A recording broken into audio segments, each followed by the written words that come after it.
Je dois vous avouer que j'avais vraiment hâte. Je sentais dans mon cœur que je rencontrerais un jour cette dame-là. Depuis il y a quelques années, j'ai entendu parler d'elle. Je dis, j'espère, je veux la rencontrer. Je veux comprendre son bonheur, son élan, sa mission, ce qu'il y a en elle pour qu'elle adopte 37 enfants. Et j'ai le bonheur de vous offrir les réponses à ces questions. Je lui ai lancé les questions déjà, mais moi, je n'ai pas entendu les réponses. On va les recevoir ensemble.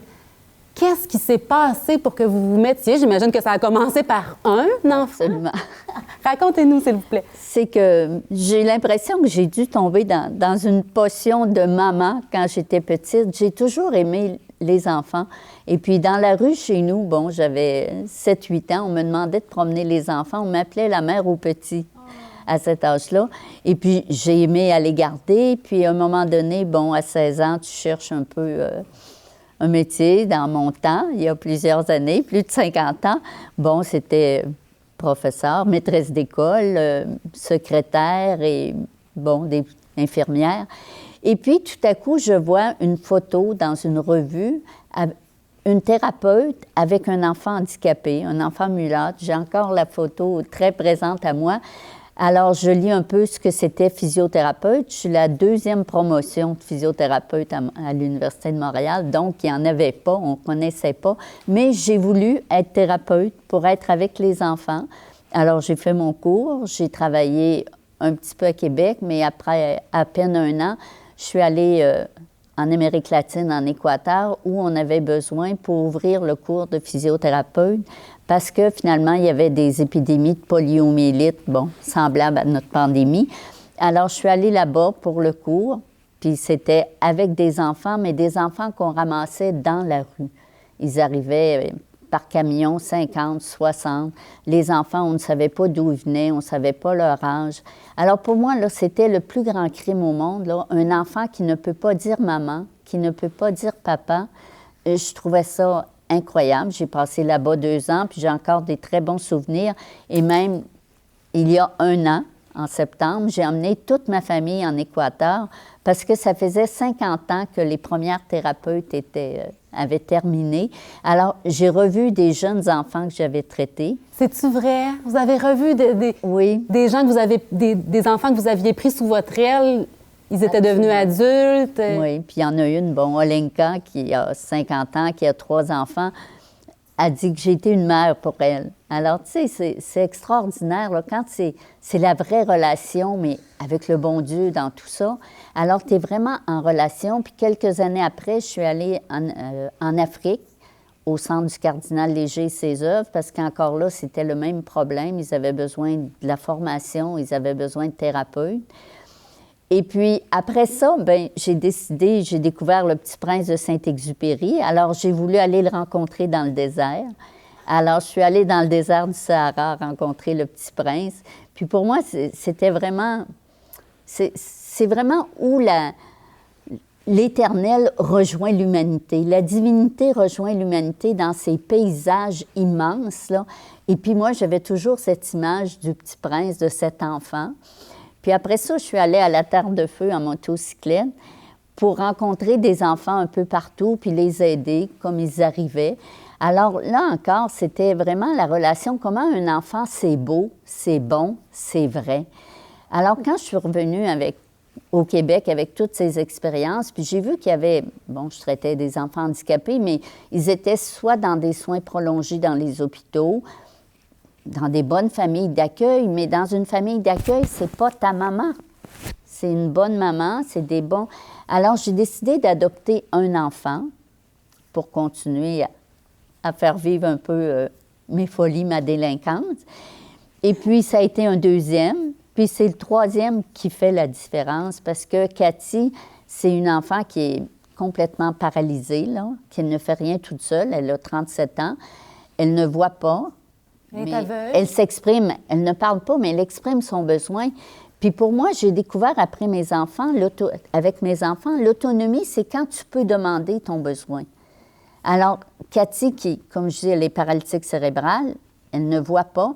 Puis c'est en arrivant chez nous, après, je dirais quelques heures, pour ne pas, bon, on peut dire 2-3 jours, j'ai dit, mais elle est aveugle, parce que les enfants, ils étaient heureux. Puis Jean-Benoît, qui avait 4 ans, il dit, Cathy, t'es chez nous, mais c'est chez vous. Alors, imaginez un enfant de 4 ans qui peut dire ça à un enfant plus handicapé. Pour moi, là, c'était la vraie vie, le vrai bonheur.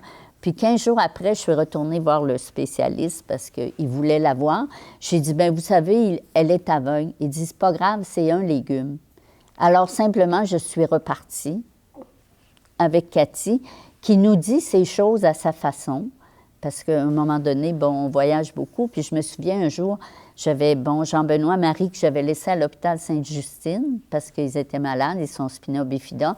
Je revenais avec Cathy, puis tout à coup, elle s'est mise à crier dans... J'avais une petite vanne, là. J'ai dit, mais voyons, il était 10 heures le soir au mois de janvier, il faisait froid. C'est que j'avais presque plus d'essence dans mon réservoir. Mais quand tu es aveugle, le senti est très fort, l'odorat est très fort. Alors, Cathy, souvent, elle m'a averti de choses comme ça. Mais c'est sûr que si personne t'aide à développer ton talent, bien, tu n'as pas de talent parce que personne n'est à l'écoute. Puis moi, mes enfants, ils m'ont vraiment, je parlais d'autonomie, j'ai vraiment vu ce que c'était l'autonomie. Parce qu'on se pense autonome, hein, on voyage, on fait un paquet de choses. Mais finalement, c'est quand tu arrives à livrer ton cœur, c'est la vraie autonomie. Puis là, tu peux vraiment avancer.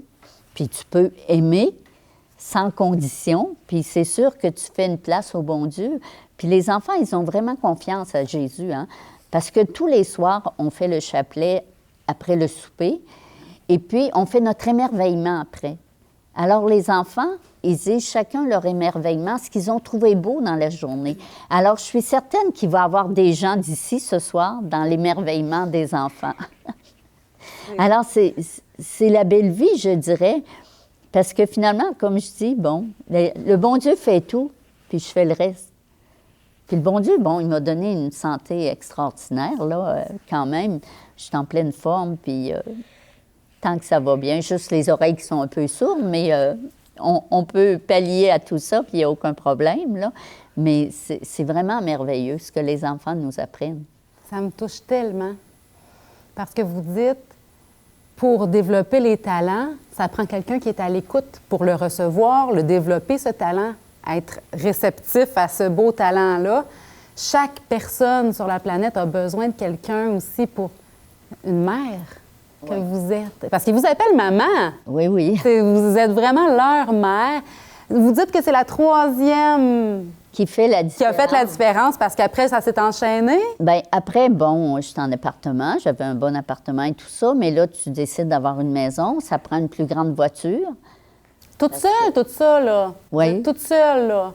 Alors, on a pris une grande maison, puis à un moment donné, j'ai voulu aller un peu à la campagne, trouver un camp, parce que j'avais 8 enfants, puis j'ai dit, c'est plaisant le samedi, aller faire un pique-nique, mais quand il faut penser aux couches, aux chaises hautes, aux fauteuils roulants, bien finalement, quand tu as fini tout emballé dans la voiture, c'est le temps de revenir. Alors, je cherchais un camp, mais finalement, j'ai trouvé la bonne maison à Saint-Anselme. La maison est beaucoup plus grande. On est arrivé, il y avait 3 chambres, maintenant, il y en a 19. Alors, disons que ça a grandi au fil du temps. En fait, vous avez, vous, un cœur d'enfant, un cœur de mère, mais un cœur d'enfant. Vous êtes connecté à votre cœur. On sent que vous êtes un cœur sur 2 pattes. Ça se voit dans vos yeux. C'est tellement touchant. Moi, j'ai les larmes aux yeux. Ça m'émeut beaucoup, cette rencontre-là, ce matin. Mais je voudrais juste dire aussi, on a 10 enfants en Haïti. En plus des 37? Oui. Puis ils vont bien. Puis les filles, bon, plusieurs de mes enfants, quand il n'y avait pas de pandémie puis pas de manifestation, ils allaient chacun leur tour 1 mois, 1 mois et demi, 2 mois. Même Delphine, elle a demandé au secrétaire d'État là-bas son permis de séjour pour rester plus que 3 mois. Et est-ce que tu l'as obtenu, ton permis de séjour? On n'a pas eu le temps avec ça. Avec la pandémie puis tout ça. Mais peut-être qu'après, ça, tu vas l'avoir, tu vas pouvoir rester plus longtemps que 3 mois. Ma petite parenthèse avant de poursuivre. Les filles, j'aimerais ça vous entendre que vous me disiez un émerveillement au sujet de votre maman. Qu'est-ce que vous aimez le plus d'elle? Pourquoi c'est une personne formidable? Une belle qualité, là. Un mot d'amour. C'est quoi sa belle qualité à votre maman? Oh my God. Oh my God! Dis-nous ça, Delphine, on commence par toi. Un mot. Qu'est-ce que tu aimes de ta maman? Le précédent, c'est... Elle sait parler plus qu'avec Romane. Louis Brissette, Louise Brissette, elle aime plus... elle est plus caméra. Elle aime plus les caméras. Palais. À la maison, là, mettons, là, tu es à la maison avec elle, là, avec ta maman, là. Louis Brissette, Oui. Qu'est-ce que t'aimes d'elle, à la maison? elle cuisine. Elle cuisine bien. C'est une bonne maman, elle cuisine bien. C'est bon, ça. J'aime ça. Sarah, une belle qualité de ta maman. Ça ne devient pas... T'es gênée un peu avec les caméras. Non, moi, maman, elle a demandé le patin, maman. Elle a patin. Maman est souvent en patin dans la maison. Tout ça. En patin. C'est-tu vrai, ça? Fais du patin dans la... Pour vrai? Oui. C'est-tu vrai? Pour aller plus vite? Bien, parce que c'est plaisant. Que c'est beau! Bien, je dis votre cœur d'enfant. Si c'est pas ça, le bonheur. Ah là là, un immense merci. Je pense que là, j'ai une bonne question que plusieurs personnes doivent se poser aussi. Comment vous faites quand vous avez une baisse de patience? Les jours plus difficiles où là, la patience est au minimum, où votre pile, votre batterie intérieure est réduite. Oui, il y a la foi, oui, s'appuyer sur Dieu, prendre un temps de prière, mais si vous n'avez pas le temps, où vous allez puiser cet amour-là, cette patience-là, comment vous faites? Bien, pour moi, c'est bien important, là, le bon Dieu dans ma vie, là. Okay. Puis s'il y a quelque chose, il est toujours là, présent, puis je n'ai pas à être impatiente. J'arrive pas à l'impatience parce qu'il est toujours là devant moi. Je trouve ça un peu bête, comme... Mais je connais pas vraiment l'impatience. C'est une sainte! Je vous aime! Tu sais, c'est comme... Quand on me dit qu'est-ce qui est difficile ou des fois, je connais pas, là, c'est la pire question à répondre. Parce que, je sais pas, chaque jour réserve vraiment ses joies. Bon, il peut y avoir des difficultés, des peines, mais c'est pas quelque chose d'insurmontable, là, parce que c'est... Pour moi, c'est Dieu qui est devant nous, avec Marie. J'aime beaucoup Marie, là. Vous faites le chapelet tous les soirs. Alors, oui, puis je veux dire, puis tout arrive, là, je dirais, à qui c'est attendre. Étoile, ciel t'aidera, mais, tu sais, quand je regarde, ça m'émerveille tous les jours quand je me lève ou quand je me couche. Bon, la paix dans la maison, les enfants heureux, puis je me lève toujours avec joie. Puis quand je regarde même, je veux dire, matériellement, comment on est installé, c'est incroyable. Puis je veux dire, on n'a rien, là, du gouvernement ou quoi que ce soit, là. C'est vraiment la charité. La providence de Dieu par la charité des gens arriver à vous, hein? C'est impressionnant, ça. Avez-vous des petites anecdotes ou des grosses anecdotes? Bien, un jour, bon, ça faisait pas si longtemps. Puis à un moment donné, bon, j'ai un petit conseil d'administration, mais comme disait le comptable, le président du conseil, il disait, bon, ce que Louise veut, Dieu le veut. Alors, quand j'arrivais avec des gros projets, ils n'étaient jamais découragés, là. Ils disaient, bon, ça devrait avancer, puis ils voyaient, puis même le comptable disait, on ne peut pas faire la comptabilité, là, parce que c'est vraiment dans le fur et à mesure. Puis même, quand j'ai acheté la maison à Saint-Anselme, bon, j'avais une grosse maison à Sillery, elle n'était pas vendue, je l'avais prêtée à un couple handicapé, le monsieur était handicapé. Alors, puis là, j'allais acheter cette grosse maison-là. Alors, je vais à la banque avec le notaire, puis là, la gérante de banque me dit, « Bon, avez-vous un endosseur? Avez-vous... » Bien, j'ai dit, « C'est la Providence. » Bien, vous saurez qu'elle m'a prêté. Le notaire, encore quand il me voit, il me parle de ça. Parce qu'il n'a jamais compris que la banque m'a prêté. J'ai dit, bien, c'est la Providence. Puis la banque, alors c'est vraiment incroyable. Hein? Alors ça, c'est une grosse affaire, mais dans les petites choses de tous les jours, tu sais, je veux dire, on ne va pas à l'épicerie, là, mais on mange très bien. Vous n'allez pas à l'épicerie? Comment ça? C'est assez rare, ça arrive. Rarement, parce que vous recevez des dons en denrées alimentaires. Et là là! De la part d'organismes ou de particuliers? De particuliers, d'organismes. C'est ça, je ne peux pas nommer des organismes ou des gens parce que, bon, je risquerais d'en oublier parce que même pour les vêtements et tout ça, c'est ce qui arrive, là. Alors, c'est vraiment la providence, là, tu sais, c'est tangible, là, quand même. Mais ça me touche parce que vous dites, j'atteins pas une limite d'impatience ou ma patience a comme pas de limite parce qu'elle est en Dieu. vous dites, le Seigneur est devant moi, puis il a monté dans mon cœur la parole de Dieu qui dit, je tiens le Seigneur devant moi sans relâche. Je suis inébranlable. C'est ça qui se passe. C'est Dieu qui pourvoit. Parce que vous êtes célibataire, vous êtes maman célibataire, mais votre époux, c'est le bon Dieu, puis il veille. Hein? C'est un bon pourvoyeur. Il veille sur vous et sur tous les enfants qu'il vous a donnés. Oui, puis les enfants, comme je disais, un enfant, c'est vrai. Alors, vous les avez entendus un petit peu dans le reportage, comment, pour eux, Jésus, c'est présent. Dieu est présent, mais on ne passe pas notre temps. Mais, bon, on prie, mais on lui confie tout. Puis quand il y a quelqu'un, une malade ou n'importe quoi, les intentions, ce jour-là, mais ils y croient, ils le voient, ils le touchent. Alors, comment... C'est pour ça, quand vous dites un cœur d'enfant, oui, il faut avoir ce cœur d'enfant pour prendre Jésus avec nous. Oui. Il faut être connecté à lui. Puis avec notre cœur d'enfant, cette foi d'enfant qui fait confiance, une confiance qui n'est pas blessée, qui est toute pure, faire confiance comme un enfant. Ça déplace des montagnes. Puis dans l'aujourd'hui, mais pas s'inquiéter pour demain. Ah non, hein? Pitié. Le moment présent, le Seigneur pourvoit abondamment. Que c'est un grand cadeau de vous recevoir. Ce qu'on vit ensemble, tout ce qu'on échange, de la présence de Dieu qui se manifeste, c'est de toute beauté. Là, je vais inviter les gens à visionner ce superbe reportage. Les expertes de l'essentiel, que sont les enfants de Mme Brissette, vont nous expliquer c'est quoi le bonheur, comment faire pour l'atteindre, comment faire pour rendre les autres heureux, parce que le bonheur, c'est les autres. Écoutez ça.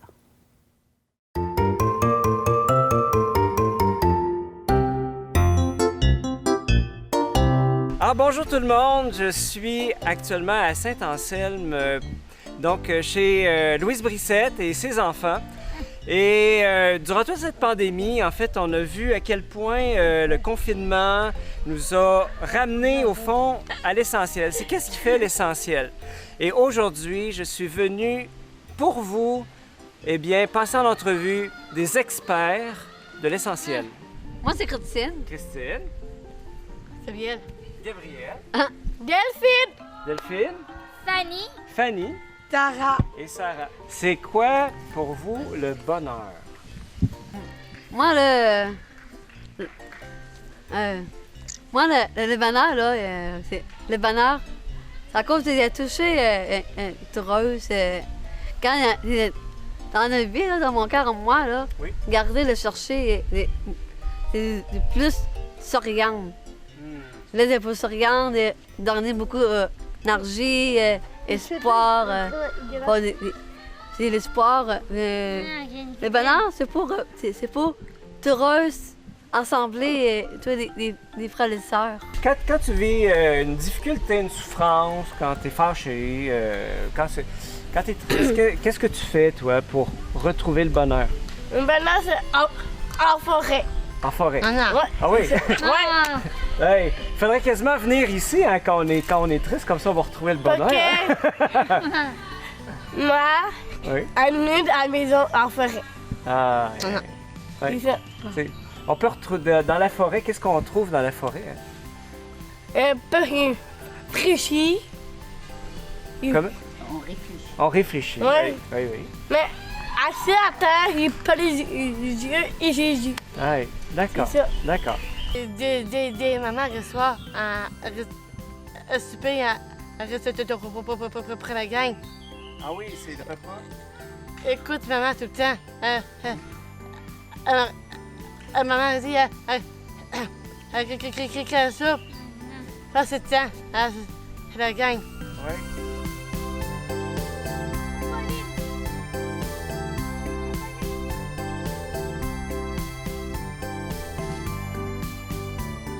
Quand t'es heureux, ben avant, tu sais, 2019, il n'y a pas de virus, mais là, quand il y a eu 2020, Oui. là, tu n'avais pas le coronavirus. Oui, il y a eu le virus en 2020, Oui. ben oui. Puis là, moi, t'étais pas athée, mais t'es pas comme ta mère qu'il y a le virus. Mais moi, il a raté tout le temps, mais moi, cette année, tu laves les mains tout le temps, 20 secondes, il a raté tout. Ah oui. Il lave les mains tous les tours. Oui. Alors, Alors, donc, ça veut dire que pour être heureux, il faut se laver les mains Ouais. tous les jours, c'est ça? Ben oui. Non, non. Moi, aller te tuer, aller dehors, Allez, jouer dehors. OK, oui. et après ça, aller vélo. Ah, faire du vélo, Oui. c'est vrai. C'est vrai. Oui, c'est alors justement, vélo, OK, oui. là, les râteaux. Oui, Moi, oui. papa, c'est ça. OK. Il y en a beaucoup là, qui sont en train de t'écouter puis qui savent pas c'est quoi être heureux. Puis quel conseil tu donnerais aux gens qui sont pas heureux pour être heureux? Il m'a dit à Jésus, Ah, mes yeux aussi. oui. Ouais. Et comment toi tu parles à Jésus? Comment on fait pour parler à Jésus? Parce que moi je le vois pas, Jésus. Parce que pour nous, là, Oui. tout le monde, c'est que il chapelet, là, c'est soir, là. Oui, oui. Tout le monde fait prière pour Jésus et les yeux. OK. Il peut ça, il parlait comme ça. Imagine-toi, là, parce que là, je m'adresse vraiment à une experte, il y a des gens qui disent que Dieu n'existe pas. Qu'est-ce que tu penses de ça, toi? Ça dit le cœur. Ah, Il grandit comme un cœur. oui. Explique-moi. Dieu et Jésus, c'est ta ciel. Oui. Le là, c'est Dieu. De relier ta cœur. Oui. Vraiment écouter Écoutez. à tous. Oui, oui, oui. Ils nous écoutent tous, c'est ça? Oui, Ils nous écoutent. oui. On va y aller. Alors, donc, on s'en va dans la forêt. Parce qu'un des conseils pour être heureux que nos expertes nous ont dit, eh bien, c'est de sortir. Sortir dehors, aller dans la forêt, aller prendre du temps pour réfléchir. Alors, aujourd'hui, ben, non seulement on va prendre les conseils qu'elle nous donne, mais en plus, on va les mettre en pratique. Est-ce que vous aimez ça, aller en forêt? Samedi, dimanche, on promène avec les enfants. Oui. Et carré. Si vous voulez faire plaisir À quelqu'un. à quelqu'un pour rendre la personne heureuse, qu'est-ce que vous allez faire? Moi, là, dans les grands services, là, Puis rendre service, tu fais quoi pour rendre service? moi, je fais quoi? Les grands services pour. On donne des gens pour la maison. Partager Partager quoi par exemple? quelque chose. Comme quoi? Ah, tu Un veux- chocolat. Fait que ça veut dire que Le si je te chocolat. donne du chocolat, tu vas le partager avec tes sœurs. Ouais. Oui, ok. Ouais, c'est bon. C'est bon la réponse. Et aussi, il est chips. Les chips, ben oui. Il est pareil. Ouais, si tu veux faire plaisir à maman, par exemple, qu'est-ce que tu vas faire? Et est-ce que tu y as déjà donné des fleurs? Oui. Oui, mais ça fait plaisir, ça. Ouais. Moi, aime Oui. de me faire de bleu. Est-ce que ça se pourrait, vous qui êtes des expertes en bonheur, est-ce que vous seriez d'accord pour dire que pour être soi-même heureux, ben, c'est de rendre les autres heureux? Oui. Oui. Oui. OK. Heureux. Excellent. Ben écoutez, je pense qu'on a... C'est ici, à Saint-Anselme, qu'on a trouvé le secret du bonheur. C'est de rendre les autres heureux. Eh oui. Pourtant, pourquoi il n'y a personne qui y avait pensé? Hein? Pourquoi il fallait venir ici pour pouvoir trouver le secret du bonheur? Eh oui. Mon doux. C'est si simple pourtant. On est 5. Hey. Moi, je me suis tellement creusé la tête là, tu sais, pour être heureux, alors que c'est ça, finalement. Ben merci les filles. Tu veux aller habiller? Oh, on va retourner. Non. OK.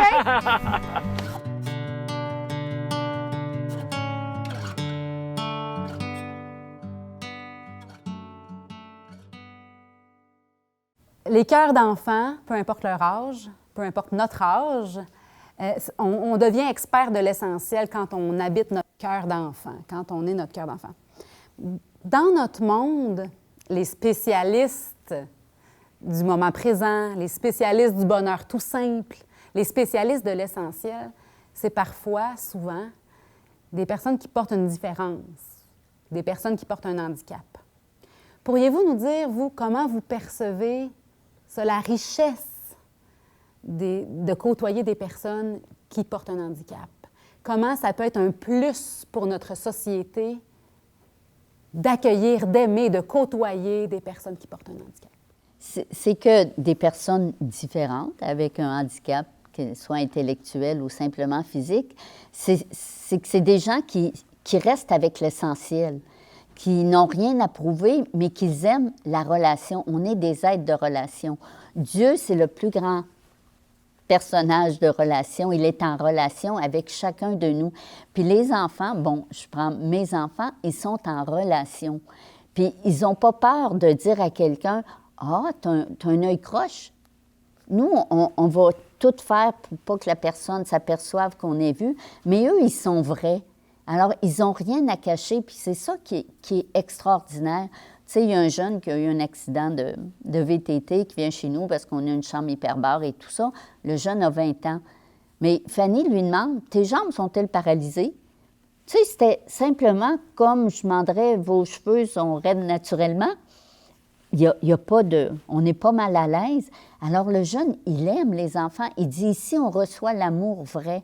Alors, vous imaginez un jeune de 20 ans qui est capable de dire ça, c'est extraordinaire.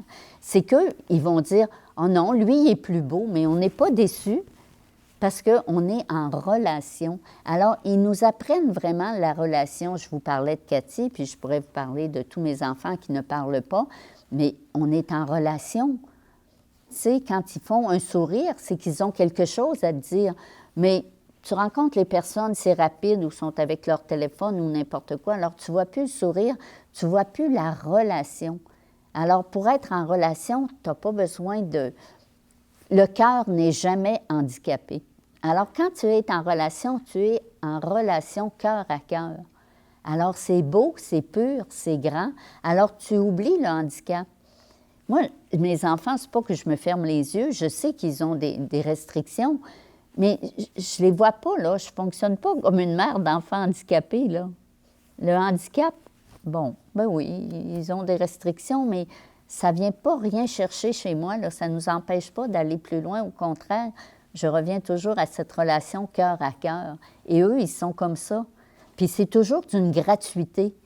Ils ne veulent pas, bon, chez nous, à Noël, ils ont des cadeaux. Il y en a un qui peut avoir un gros cadeau, même mes 3 plus vieux qui n'ont pas de problème intellectuel et tout, qui sont très autonomes, travaillent. Jamais ils vont comparer les cadeaux. Ils sont contents, ils ont ce qu'ils ont besoin, puis c'est tout, même si l'autre a 3 fois, 4 fois le montant. Puis eux aussi, tu sais, donne-leur une crème à main, ils sont aussi contents que l'autre qui a eu tout un habit de neige parce qu'il en avait besoin. Mais ils sont contents pour le bonheur de l'autre. Alors, c'est le vrai bonheur.